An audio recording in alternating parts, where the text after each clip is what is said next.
This is a travesty. He is lying. Let me go. Order. Madam, I hold you in contempt. Remove her from the court. My sister-in-law slapped my daughter across the face over a math test score. She thought her status as family would protect her from consequences. She was wrong.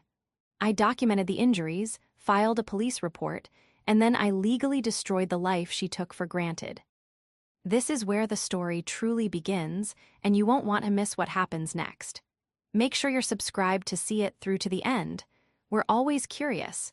Where in the world are you all watching from today? Let us know in the comments. The silence in my car was usually something I cherished. As a pediatric nurse working 12-hour shifts at the city hospital, my days were a cacophony of beeping monitors, crying toddlers, and the anxious questions of terrified parents. The drive to my brother Nathan's house to pick up my daughter Lily was supposed to be my decompression chamber, a 20-minute window to switch from Nurse Lauren back to Mom. But tonight, the silence felt heavy. It felt like the drop in barometric pressure right before a tornado touches down. I pulled into the driveway of the modest 2-story craftsman house.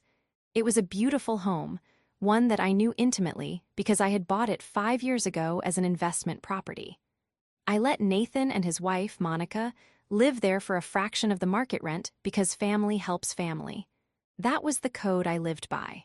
That was the code I thought we all lived by. The porch light was off, which was strange. It was barely 7 in the evening in late autumn. The sun had long since set, and usually the house was blazing with light. Monica was obsessed with appearances. A dark house looked uninviting, and Monica never wanted to appear uninviting. I killed the engine and stepped out, the gravel crunching loudly under my nursing clogs. Before I could even reach the front steps, the front door swung open. It was Monica standing there with her usual tight, practiced smile. It was Lily. My 11-year-old daughter stood in the doorway, her backpack slung over one shoulder, clutching her math workbook to her chest like a shield. The porch light flickered on, illuminating her face, and my heart stopped in my chest. It was a physical sensation, a sudden, brutal seizing of the cardiac muscle that I had seen on EKG monitors 1,000 times, but never felt with such violent intensity. Lily was crying, not the tantrum tears of a younger child, and not the dramatic tears of a preteen denied a sleepover. These were silent, terrified tears streaming down a face that was mottled and red. Lily, I dropped my keys. The sound of them hitting the concrete was deafening. Honey. She didn't run to me. She walked, stiffly, her eyes darting back toward the interior of the house as if she were afraid something, or someone, was going to snatch her back. When she reached me, I fell to my knees right there on the driveway, disregarding the sharp gravel biting into my scrubs. Mom, she whispered, her voice cracking. I reached out to cup her face, my nursing instincts fighting a war with my maternal panic. My eyes scanned her instantly, pupils equal and reactive, airway clear, and then I saw it. On the left side of her face, blooming across her pale cheek like a grotesque flower, was a bright red mark. It was distinct. I could see the ridges where fingers had made contact. The skin was hot to the touch, and there was a slight swelling around her zygomatic arch, her cheekbone. Who did this? My voice was low, terrifyingly calm. It was the voice I used when a patient was crashing, and I needed the room to clear immediately. Lily trembled, leaning her head into my hand, flinching slightly as my thumb grazed the inflamed skin. She looked over my shoulder at the house, where the front door was still open.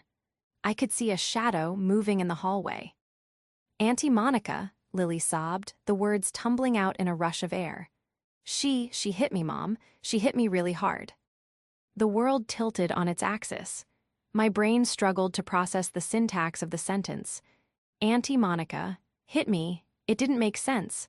Monica was intense, yes. She was competitive, absolutely. But violence? Physical assault. Why? I asked, pulling Lily into my chest, wrapping my arms around her so tightly I feared I might hurt her myself. Why did she touch you? Lily buried her face in my shoulder, her tears soaking through the thin fabric of my scrub top. Because of the math test, she choked out. Because I got a 98, and Noah only got a B. I looked up at the house. The shadow in the hallway stopped moving. Monica stepped into the doorframe. She was holding a glass of wine, her posture rigid, her silhouette framed by the warm light of the hallway she hadn't bothered to turn on until now. She didn't look sorry. She looked justified. She took a sip of her wine and watched us, staring down from the porch like a queen surveying a peasant revolt. The rage that filled me wasn't hot, it was absolute zero. It was the cold, sterile anger of a surgeon cutting out a tumor. I stood up, keeping Lily tucked firmly under my arm. I didn't scream. I didn't charge the porch. I didn't shout obscenities that would have frightened my daughter further. I just stared at her. I memorized the way she stood there, the arrogance in her tilt, the dismissal in her eyes. "Get in the car, Lily," I said softly. "Mom, I forgot my jacket inside," Lily whispered. "We don't need it," I said, never breaking eye contact with the woman on the porch. "We're going to the hospital." The betrayal didn't feel like a knife in the back. It felt like an amputation.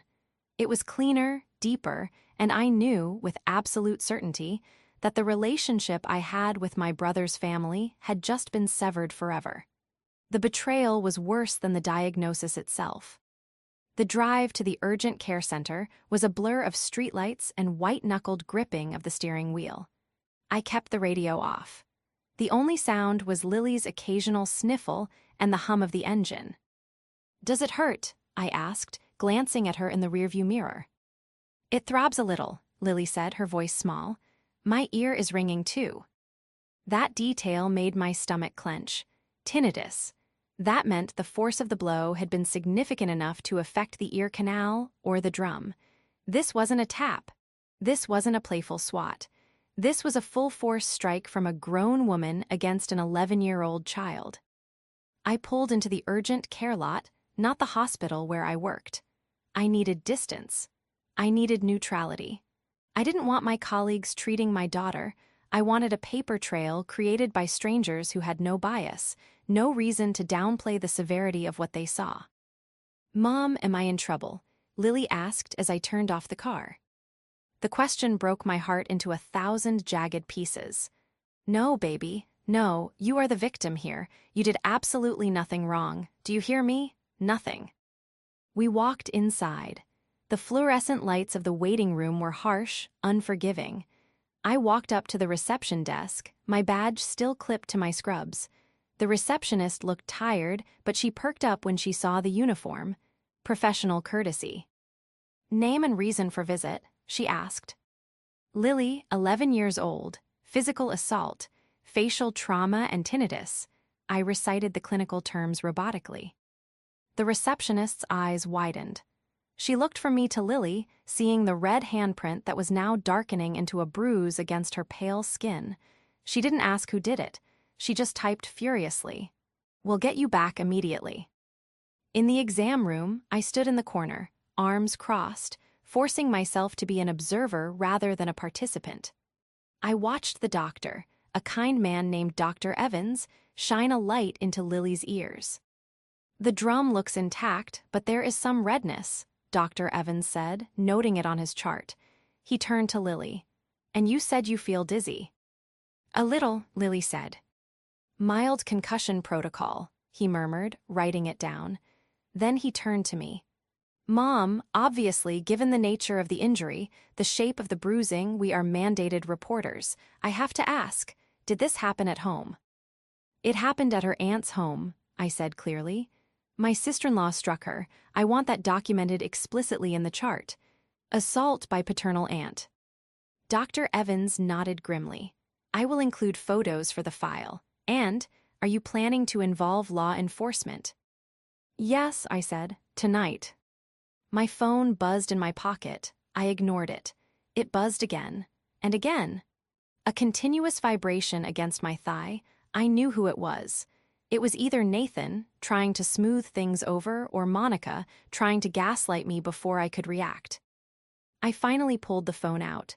5 missed calls from Nathan, 2 text messages from Monica. I opened Monica's text first. Monica, you're overreacting. She was being a disrespectful brat about her grades and rubbing it in Noah's face. I disciplined her. Don't make this a thing, Lauren. We're family. Monica, don't ignore me.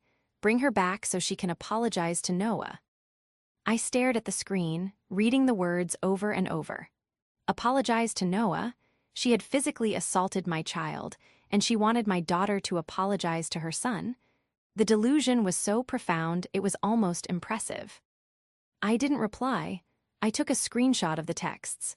Then I emailed the screenshot to my work account and backed it up to the cloud.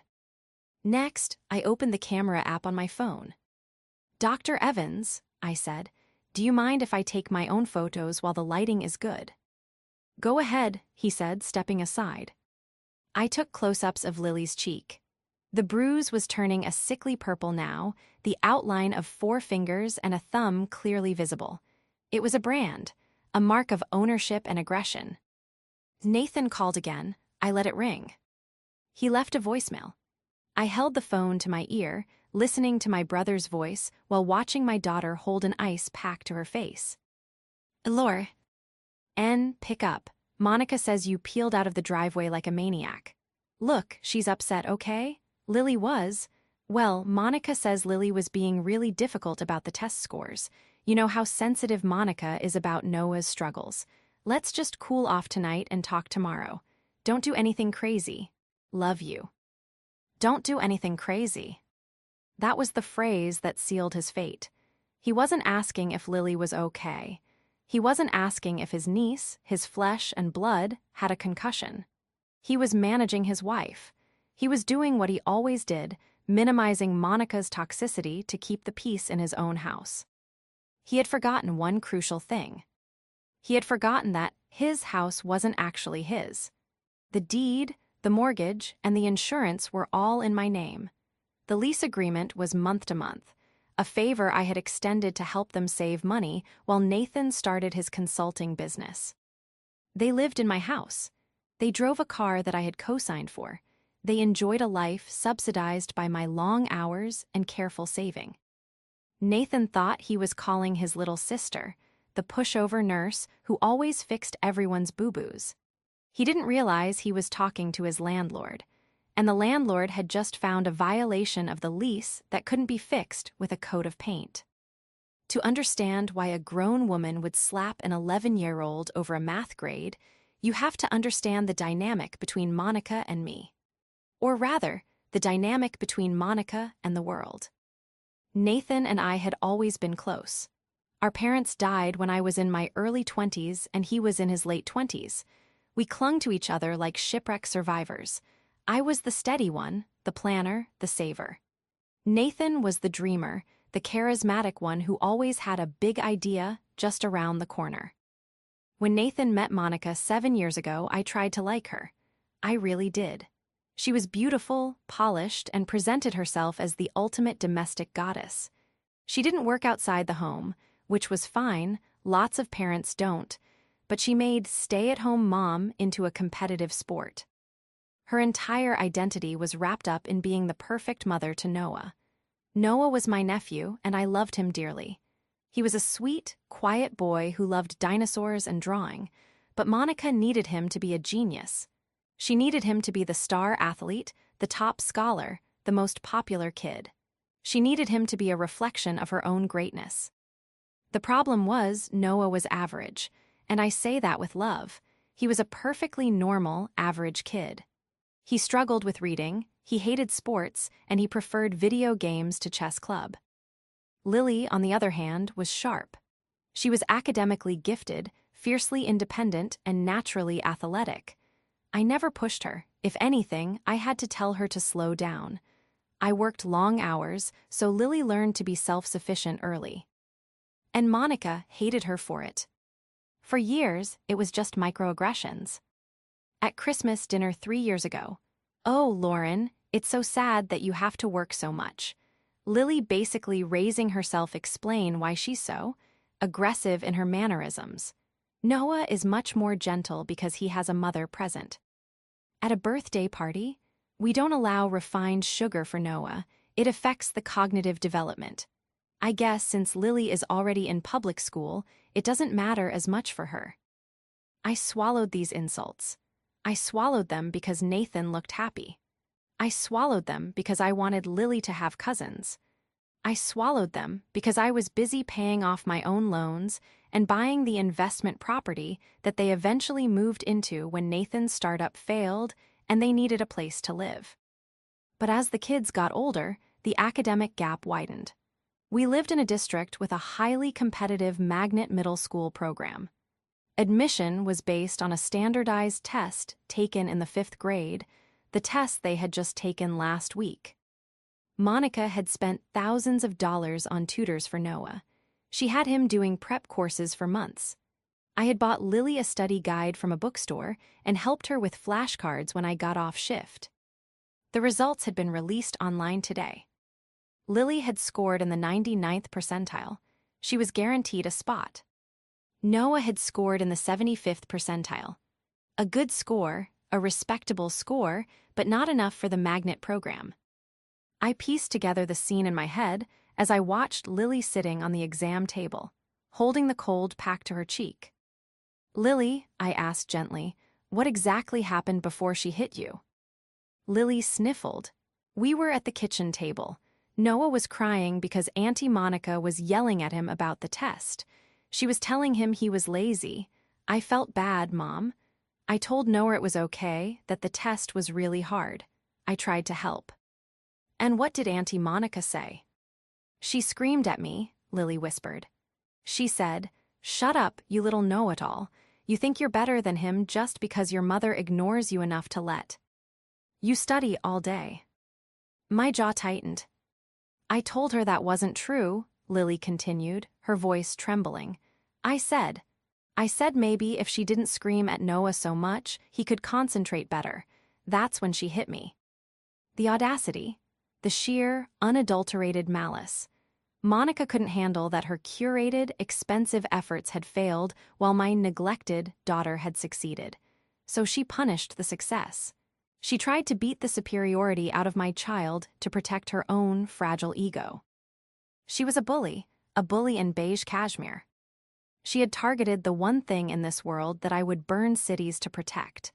She thought that because she was family, because she was the wife of my beloved brother, she had immunity. She thought I would prioritize the peace of the family unit over the safety of my child. She was about to learn that peace was no longer on the table. War had just been declared. "We're done here," I told Dr. Evans as he handed me the discharge papers. "Thank you for everything." "Take care of her," he said, "and good luck with the police." I took Lily's hand. We walked out of the urgent care and into the cool night air. The wind had picked up, biting at my face, but I didn't feel the cold. I felt the weight of my phone in my pocket, the phone that contained the lease agreement, the text messages, and the number for the non-emergency police line. I wasn't going home to sleep. I was going to the precinct. And tomorrow, I was calling a lawyer. Monica wanted to talk about consequences for grades. I was about to give her a masterclass in consequences for actions. The police station smelled of stale coffee and industrial floor cleaner, a scent profile not entirely unlike the hospital, but without the underlying notes of antiseptic and illness. It was a smell that signaled bureaucracy, waiting, and bad news. I sat on a hard plastic chair, Lily next to me. She had stopped crying, but she was quiet, withdrawn in a way that scared me more than the tears. She was scrolling mindlessly on her phone, disassociating from the reality of where we were. "Lauren." I looked up. A female officer with a kind face and a no-nonsense bun stood at the doorway of the interview room. Her badge read Officer Miller. "That's me," I said, standing up. "This is my daughter, Lily." Officer Miller nodded, her eyes softening as she looked at the bruise on Lily's cheek. It had darkened significantly in the hour since we left urgent care, turning a deep, angry violet. "Come on back." The interview was exhaustive. I expected it to be quick, a statement, a signature, and goodbye, but Officer Miller was thorough. She separated us for a few minutes to talk to Lily alone, a standard protocol to ensure I wasn't coaching her. Those 10 minutes were the longest of my life. I sat in the hallway, staring at a poster about community watch programs, wondering if I was doing the right thing. Was I destroying my family? The voice of doubt was Nathan's voice in my head. Don't be crazy, Lauren. It's just a family spat. But then I looked at the photos on my phone again. I zoomed in on the handprint on my child's face.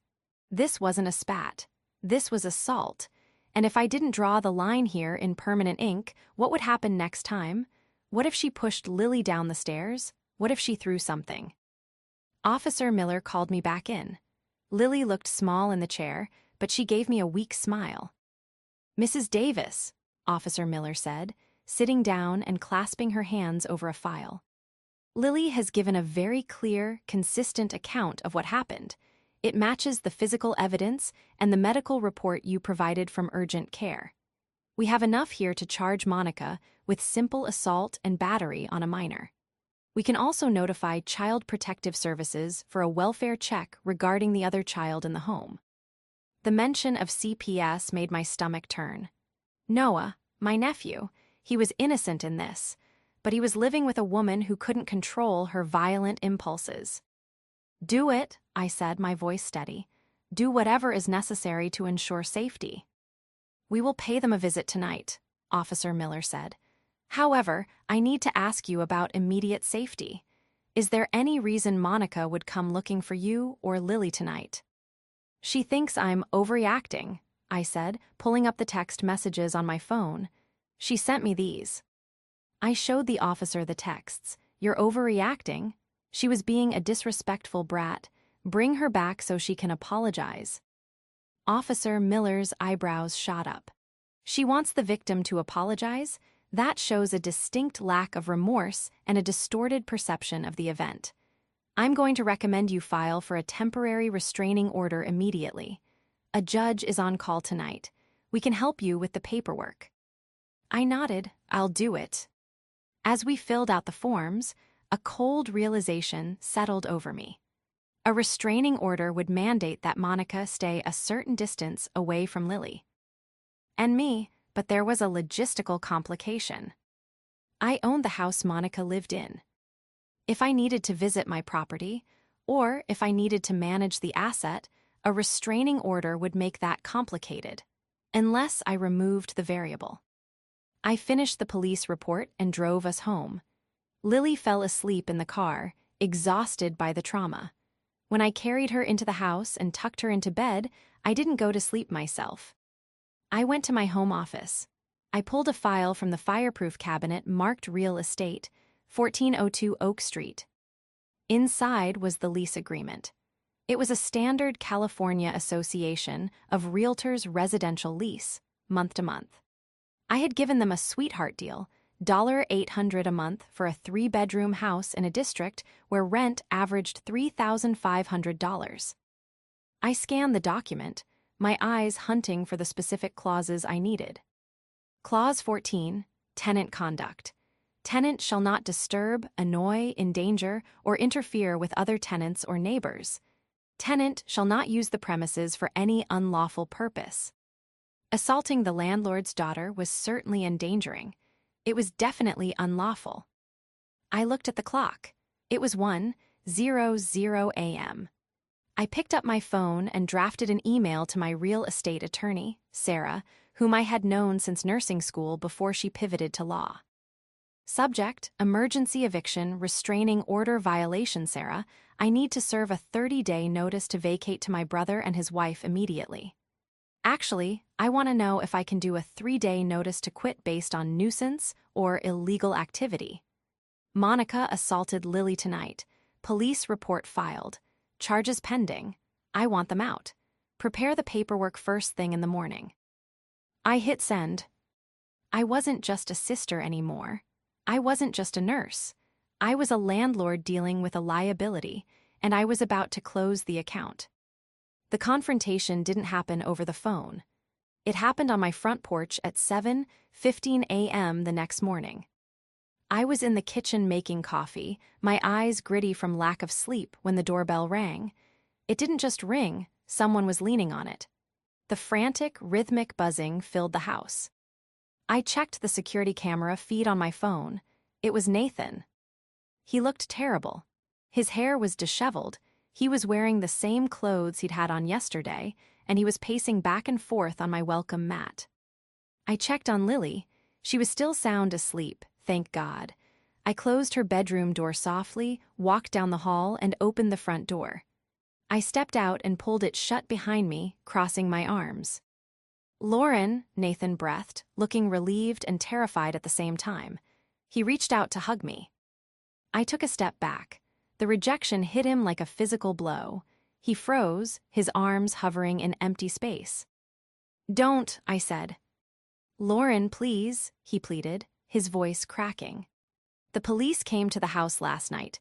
A squad car, Lauren in the driveway. The neighbors were watching. They questioned Monica for an hour. They went into Noah's room and woke him up to check him for bruises. Do you have any idea how traumatic that was for him? The irony was so thick I could taste it. "Traumatic," I repeated, my voice rising slightly. "You want to talk about trauma? Your wife slapped my daughter across the face hard enough to cause a concussion, Nathan. She hit her because she got an A on a math test. And you're here worried about the neighbors seeing a squad car." "She didn't mean to hurt her," Nathan shouted, then lowered his voice, looking around nervously. "Look, Monica has been under a lot of stress. She snapped. It was wrong. I told her it was wrong, but calling the cops, filing a report, that gives her a criminal record, Lauren. That ruins her reputation." "She ruined her own reputation when she put her hands on a child," I said coldly. "She's family," Nathan argued, his face flushing red. "You don't call the cops on family, you handle it in-house. We could have sat down, had a discussion. Monica is willing to apologize. Well, she's willing to talk about it." "She texted me telling me to make Lily apologize," I said, holding up my phone. "Is that your version of willing to talk?" Nathan rubbed his face with his hands. She's defensive right now. She feels attacked because Lily... Look, you know how Monica is. She feels like Lily is constantly rubbing her success in Noah's face. It's hard for a mother to watch her son struggle while his cousin glides through everything. I stared at him. For the first time, I truly saw my brother. He wasn't the victim of a shrewish wife. He was an accomplice. He was validating her delusion to protect his own comfort. He was blaming my daughter's hard work for his wife's insecurity. "Lily doesn't glide," I said, my voice trembling with suppressed rage. "She studies while you and Monica are watching TV. She works while Monica is getting pedicures. And you know what? None of that matters. Because there is no universe, Nathan, none, where child's grades justify physical assault." Okay, Nathan said, putting his hands up. "I get it. You're angry. You have a right to be, but you have to drop the charges. Please, for me, for Noah. If she gets a record, it affects everything. It affects my business reputation." I laughed. It was a dry, humorless sound. "I can't drop the charges, Nathan. The state picked them up. But even if I could, I wouldn't." "So that's it," Nathan snapped, his sadness turning to anger. "You're going to destroy my family over one mistake." "No," I said softly. "I'm going to protect mine.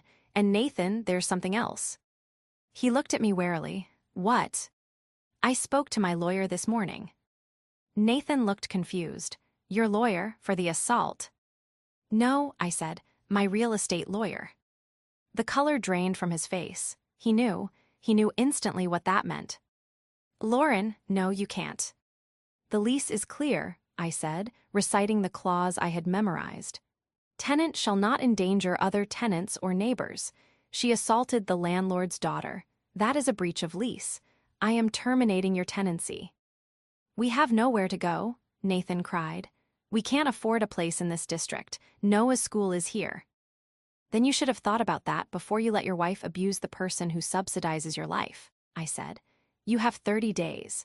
But honestly, Nathan, if I were you, I'd move faster. Because once the restraining order is served later today, Monica won't be allowed within 100 yards of Lily. And since Lily visits my rental properties with me for inspections, Monica is going to have a very hard time living in a house she's legally barred from being near if Lily is present. Nathan looked at me with pure hatred. You're a monster, she's your sister-in-law. She's a stranger, I corrected him. And you're starting to look like one too. I stepped back inside and slammed the door in his face. I leaned against the wood, my heart hammering, shaking from the adrenaline. It was done. The bridge wasn't just burned, I had dynamited the foundation. The next 3 weeks were a masterclass in escalation. Nathan didn't move out immediately. Instead, Monica went on the offensive. It started with a Facebook post. Monica didn't name me directly, she was too savvy for that. But she wrote a long, rambling dissertation about toxic family members who use money to control people and weaponize the legal system against struggling mothers. The comments section was filled with her friends, other moms from the PTA who didn't know the truth, offering support. Stay strong, mama. Jealousy is an ugly disease, hun, ignore them. She was spinning a narrative that I was the aggressor, that I was a jealous, childless spinster, ignoring the fact that I had a child who was trying to break up her happy home because I was miserable. Then came the flying monkeys.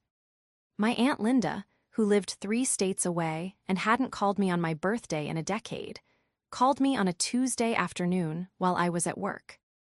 Lauren, I heard what you're doing to Nathan, she scolded without preamble.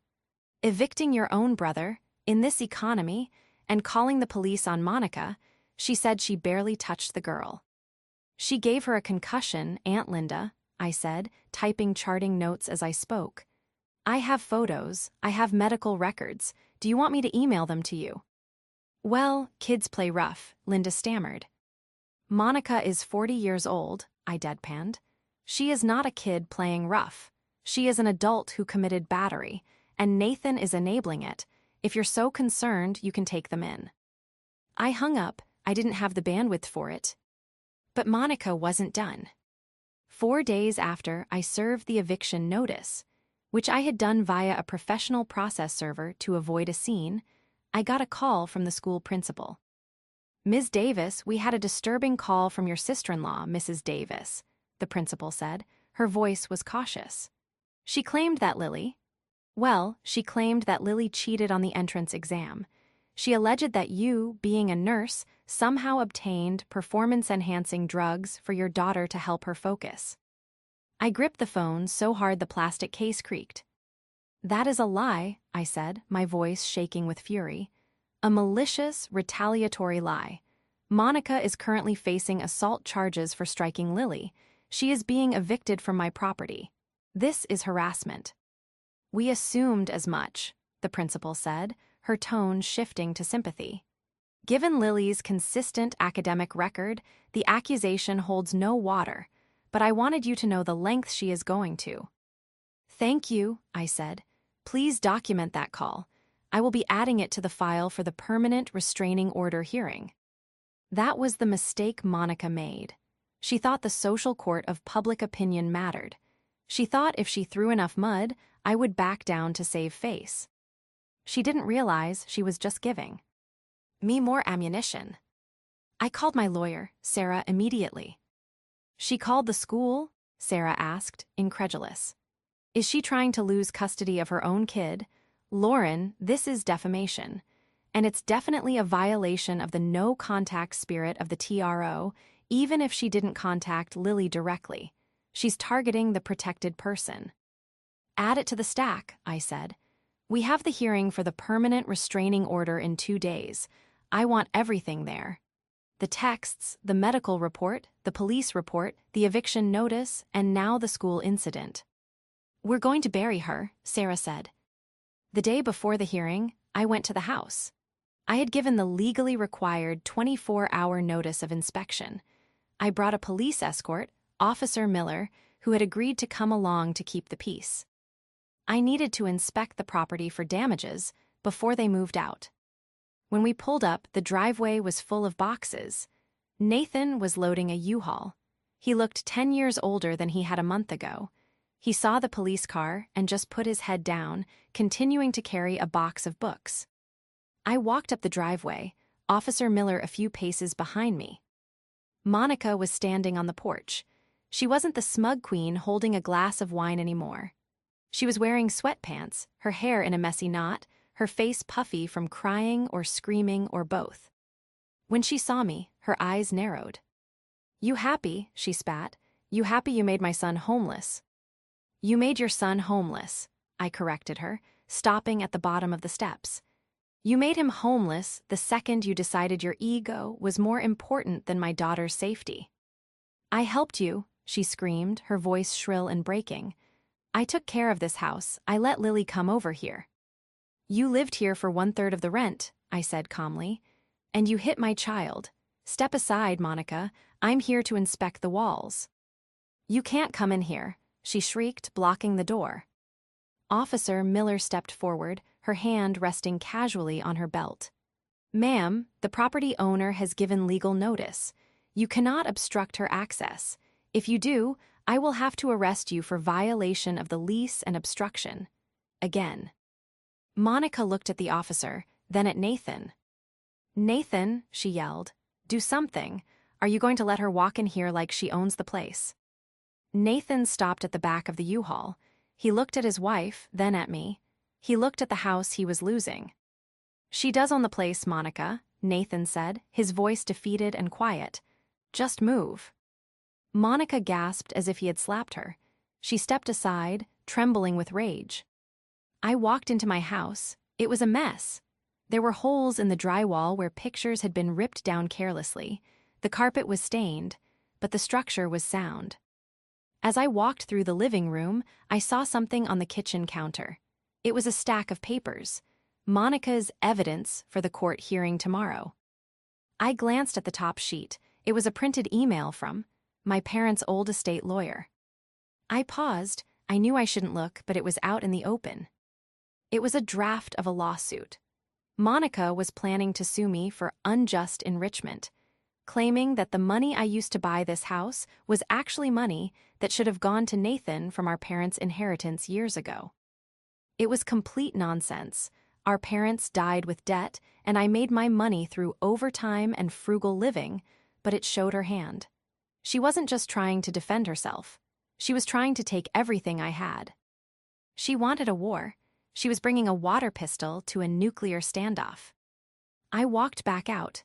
"Inspection complete," I said to Nathan. "I'll be deducting the drywall repairs from the security deposit, not that there will be much left." I looked at Monica one last time.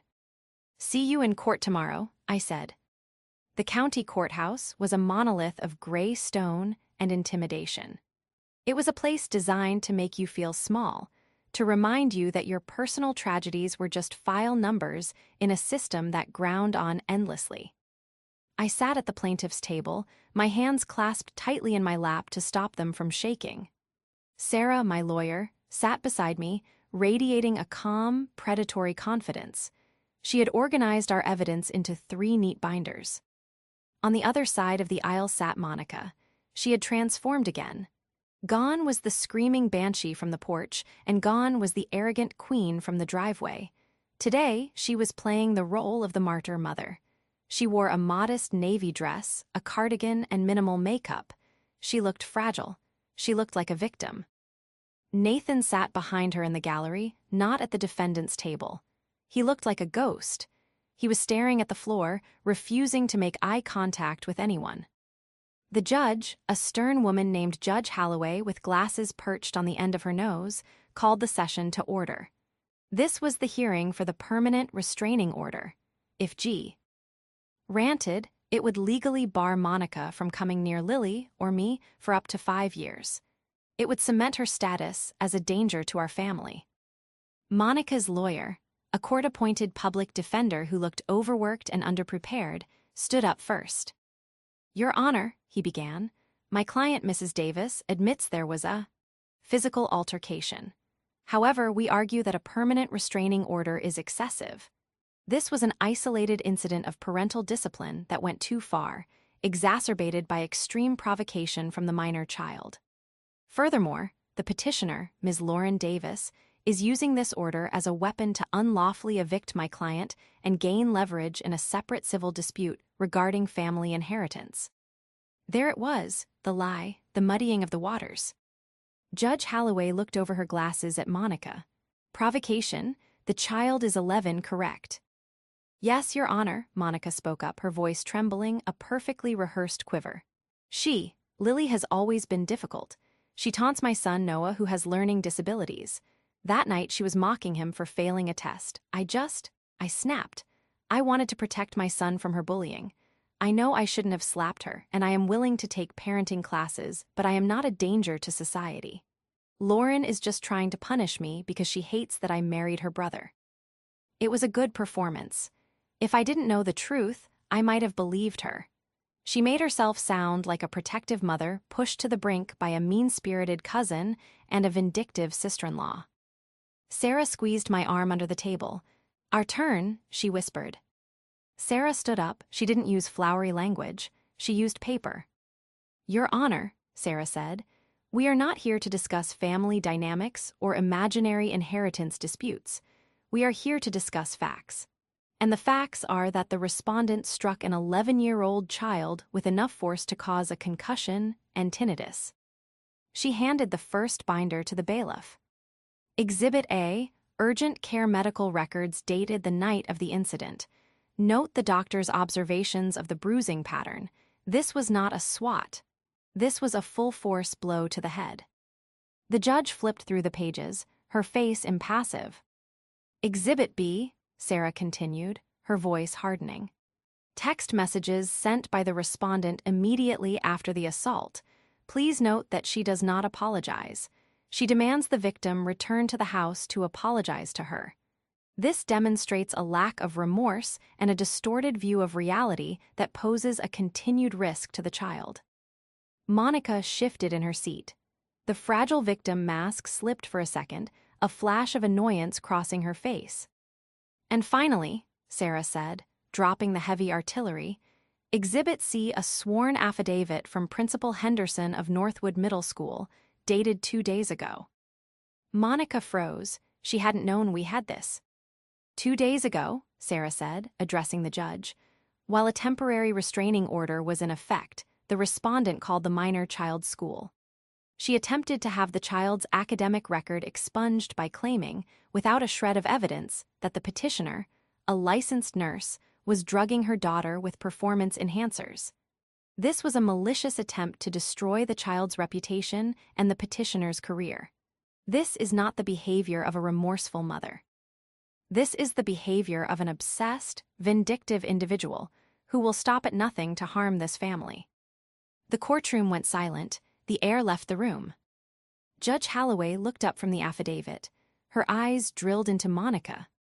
Mrs. Davis, the judge asked, her voice dangerously quiet, did you call the school? Monica stood up, her face flushing red.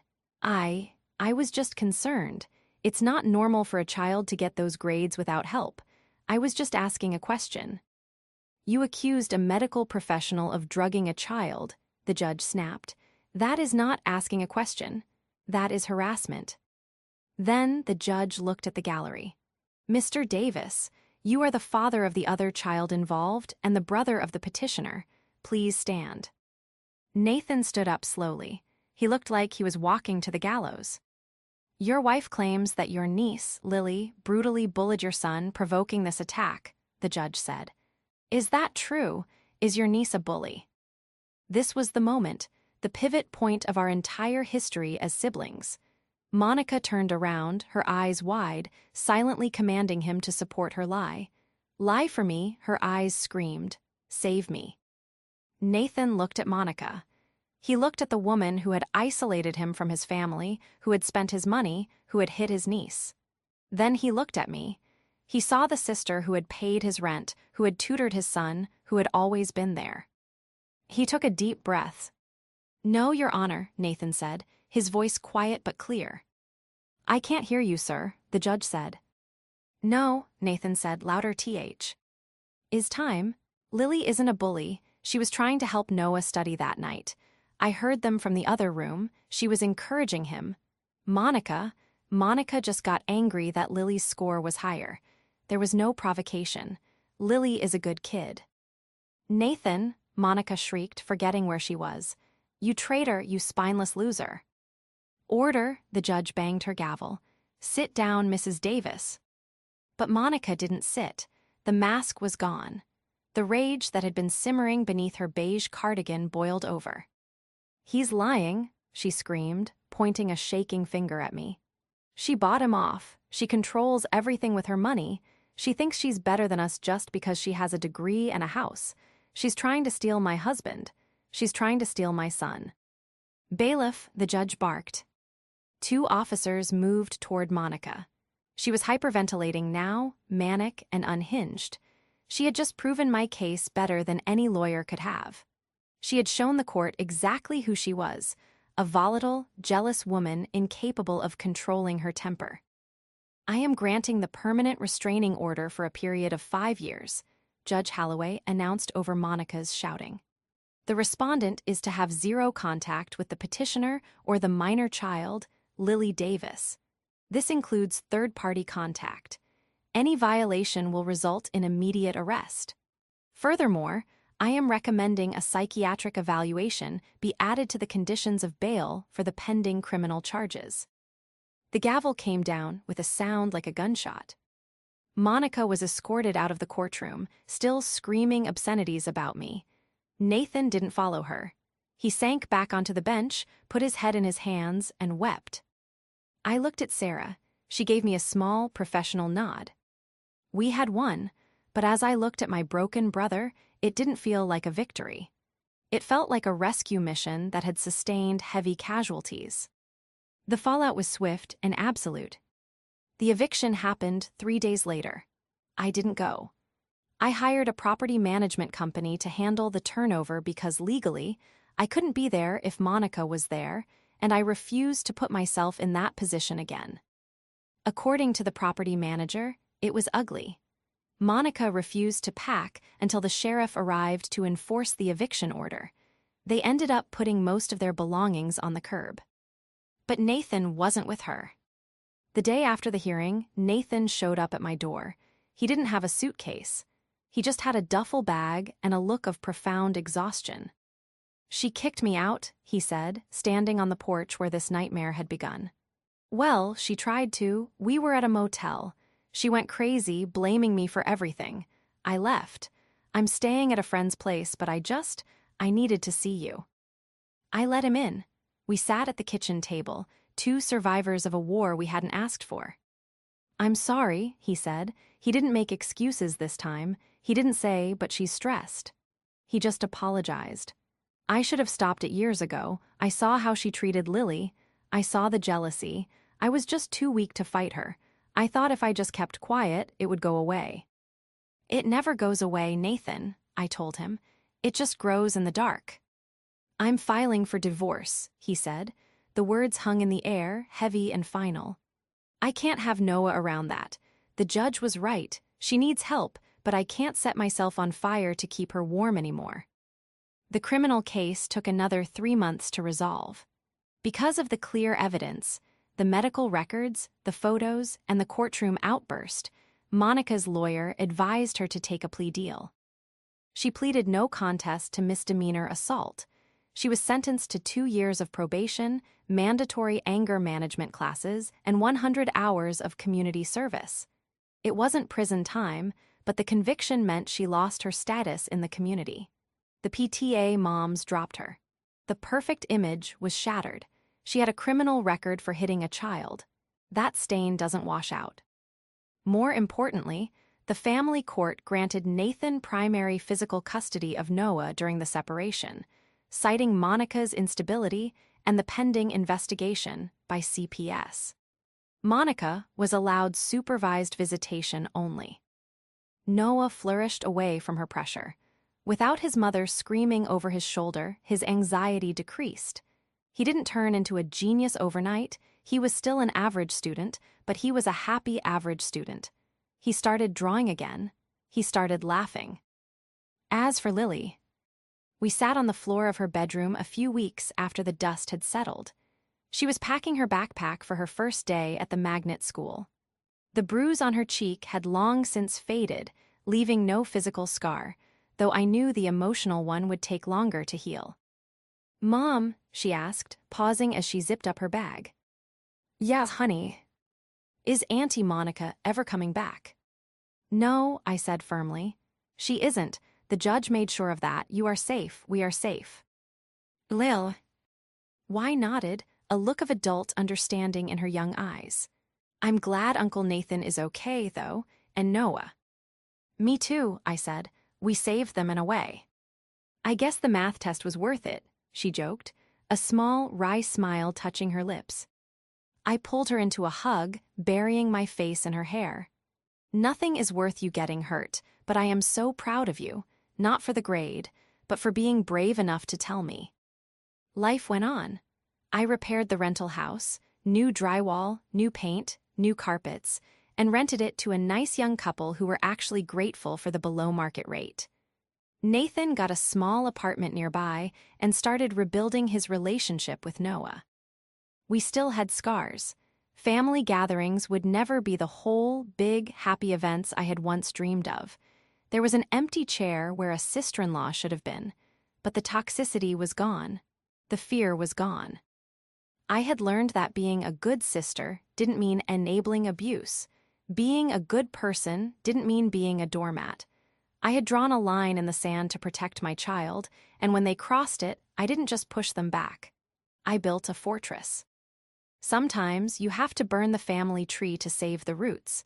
And looking at Lily, thriving in her new school, and Noah, smiling as he showed me his sketchbook, I knew I had made the right choice. I had no regrets. The only person living with regret now was the woman who thought she could hit my daughter and get away with it.